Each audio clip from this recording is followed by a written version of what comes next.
नमस्कार, आप देख रहे हैं यूपी न्यूज एक्सप्रेस और मैं हूं आपके साथ मानवी ठाकुर। मौनी अमावस्या के पावन स्नान पर्व पर प्रयागराज सनातनियों का महासागर बन चुका है। संगम में पवित्र डुबकी की आस लिए महाकुंभ नगर पहुंचे श्रद्धालुओं की बढ़ती भीड़ को देखते हुए प्रदेश के मुख्यमंत्री योगी आदित्यनाथ सहित प्रमुख संतों ने अपील जारी की है। मुख्यमंत्री योगी आदित्यनाथ ने कहा है, श्रद्धालुगण मां गंगा के जिस भी घाट के समीप है वहीं स्नान करें, संगम नोज की ओर जाने का प्रयास न करें। स्नानार्थियों के लिए कई घाट बनाए गए हैं जहां सुविधाजनक रूप से स्नान किया जा सकता है। उन्होंने सभी से मेला प्रशासन के निर्देशों का पालन करने की अपील की है। सीएम योगी ने सभी से अपील की है वो किसी भी प्रकार की अफवाहों पर ध्यान न दें, संगम में स्नान का आग्रह छोड़ दें। सीएम योगी के साथ ही धर्मगुरुओं ने भी श्रद्धालुओं से अपील की है। स्वामी राम भद्राचार्य ने महाकुंभ में आने वाले श्रद्धालुओं से अपील की है वे सभी संगम में स्नान का आग्रह छोड़ दें और निकटतम घाट पर स्नान करें। प्रयागराज महाकुंभ में श्रद्धालुजनों की भारी भीड़ है। लगभग 8 से 10 करोड़ श्रद्धालु इस समय प्रयागराज के अंदर मौजूद है।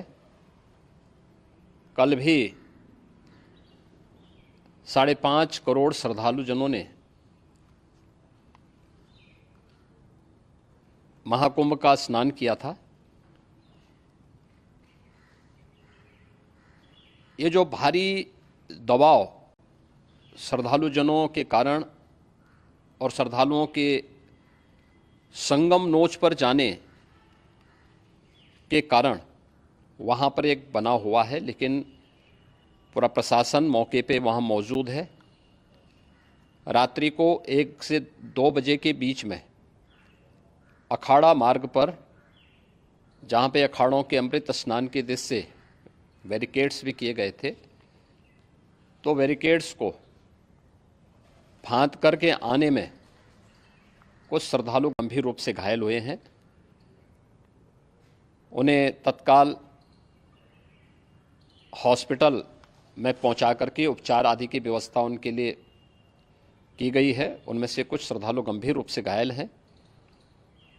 लगातार प्रशासन स्थानीय स्तर पर श्रद्धालुओं की सकुशल स्नान कराने के दृष्टि से रात्रि को कल सायंकाल 6:30-7 बजे से ही मौनी अमावस्या का मुहूर्त प्रारंभ होने के बाद से ही लगातार लगा हुआ है। प्रयागराज में महाकुंभ में श्रद्धालुजनों के सकुशल स्नान करने, अमृत स्नान के लिए देश भर से आए हुए श्रद्धालुजनों की व्यवस्था के लिए, उनके कुशल क्षेम के लिए आदरणीय प्रधानमंत्री जी का प्रातःकाल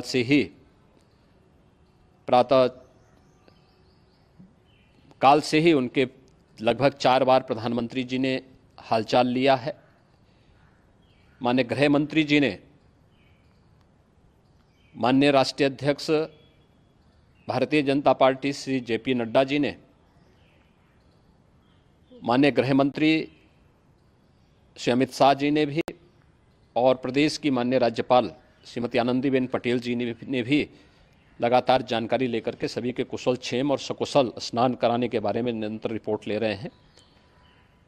हम लोगों की प्रातःकाल से ही श्रद्धालुजन जो भी आए हैं वे स्नान कर सकें, इसके लिए यहाँ पे उच्च स्तरीय बैठक भी चल रही है, जिसमें मुख्य सचिव भी हैं, डीजीपी हैं, प्रमुख सचिव गृह हैं, मुख्यमंत्री कार्यालय के अपर मुख्य सचिव के साथ एडीजी लॉ एंड ऑर्डर के साथ साथ अन्य वरिष्ठ अधिकारीगण मौजूद हैं।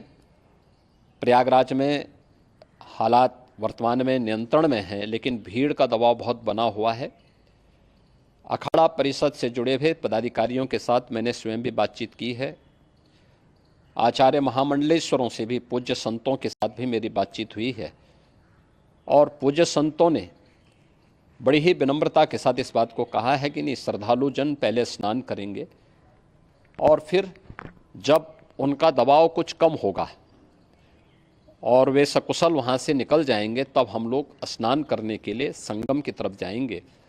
अभी पहले श्रद्धालु जनों को, चूँकि देश भर से आए हैं, तो इसके लिए उन्हें सभी अखाड़े इसके लिए सहमत हैं और सभी लोग इस व्यवस्था के साथ जुड़े हुए हैं। लगातार इस दिशा में हम लोगों का प्रयास है कि जो अब तक प्रातः काल से ही आपने देखा होगा, कल मैंने बताया कि कल लगभग 5.5 करोड़ श्रद्धालु कल महाकुंभ का स्नान किए हैं और आज प्रातः काल तक लगभग 8:30 बजे तक 3 करोड़ से अधिक श्रद्धालु स्नान कर चुके हैं और ये लगातार जारी है। लेकिन संगम नोच पर, अखाड़ा मार्ग पर,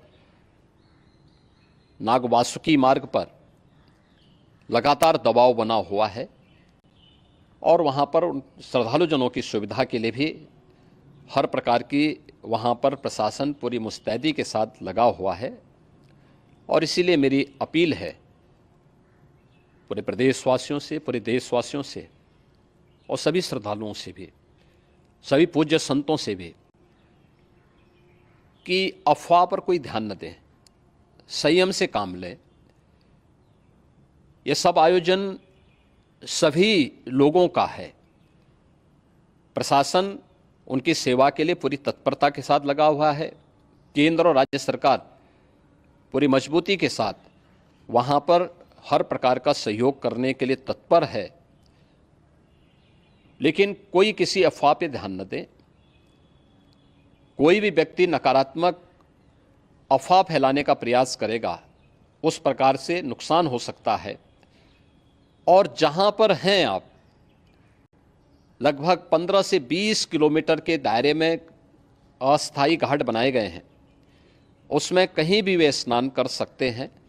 आवश्यक नहीं कि संगम नोच की तरफ ही आएं, क्योंकि भीड़ देखते हुए खासतौर पर जो बुजुर्ग हैं, बच्चे हैं, श्वास के रोगी हैं, उनको लंबी दूरी तय नहीं करनी चाहिए और जहाँ पर हैं वहीं पर आराम से